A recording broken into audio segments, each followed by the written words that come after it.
The penthouse smelled of leather and lemon polish, a far cry from Mia's cramped studio apartment with its leaky faucet and takeout cartons.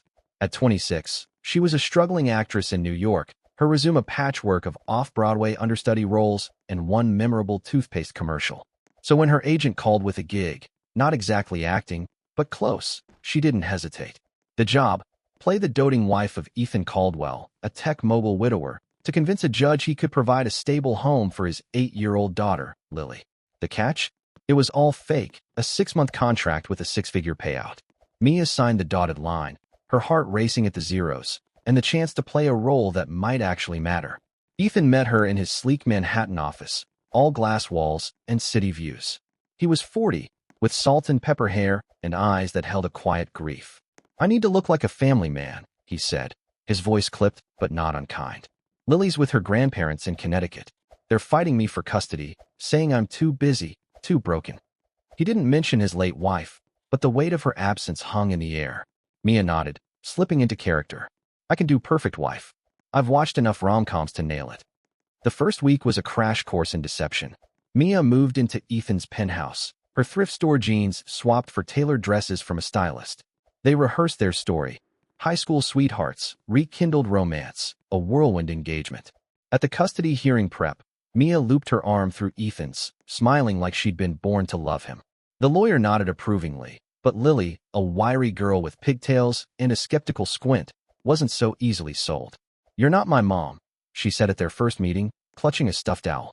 Mia's heart twinged, but she knelt to Lily's level, her improv skills kicking in. "Nope, but I make killer pancakes. Want to test me?" Lily's pancakes were a disaster. Too much salt, not enough sugar. But she giggled as Mia scraped the mess into the trash, and Ethan's lips twitched, the closest he'd come to a smile. Mia leaned into the role, channeling every sitcom mom she'd ever seen. She packed Lily's lunches with heart-shaped sandwiches, read her bedtime stories with exaggerated voices, and even braided her hair, though the result was more lopsided than Pinterest-worthy. Lily started to soften, her small hands slipping into Mia's during walks to the park. "You're funny," she said one day, and Mia's chest ached. This wasn't supposed to feel real. Ethan was harder to crack. He was all business, his days filled with boardroom calls and his nights with case files. But Mia caught glimpses of the man beneath. When he'd hum off-key while brewing coffee, or when he'd watch Lily sleep, his face raw with love and fear.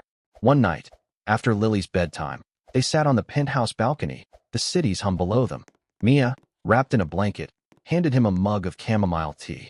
"You're good at this," he said, his voice softer than usual. "Lily lights up around you." "It's just acting," Mia lied, her throat tight. But it wasn't. Not when Lily called her Mia Mom by mistake, or when Ethan's hand brushed hers over the dishes, sparking something she couldn't name. She started to dread the contract's end, the day she'd walk away with a check and a hollow heart. The custody hearing loomed, and Mia threw herself into the performance. She and Ethan hosted a family dinner for the social worker, complete with roasted chicken and Lily's chatter about school. Mia laughed at Ethan's dry jokes, her hand resting on his like it belonged there. The social worker left impressed, but Lily's grandmother wasn't fooled. She cornered Mia at a school event, her voice sharp.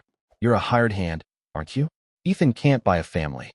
Mia froze, her smile faltering. That night, she confronted Ethan, her voice shaking. "She knows. What happens when Lily finds out?" Ethan's face crumpled. "I didn't think it'd go this far," he admitted. I thought I could keep it separate. But you're not just a role to her. Or to me." The confession hung between them, heavy as the city lights. Mia wanted to reach for him, to tell him she felt it too, but fear stopped her. This wasn't her life. She was rented, not real.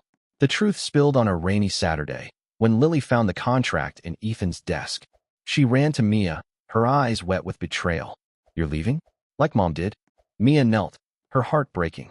"I'm not your mom, but I love you, kid. That's not fake."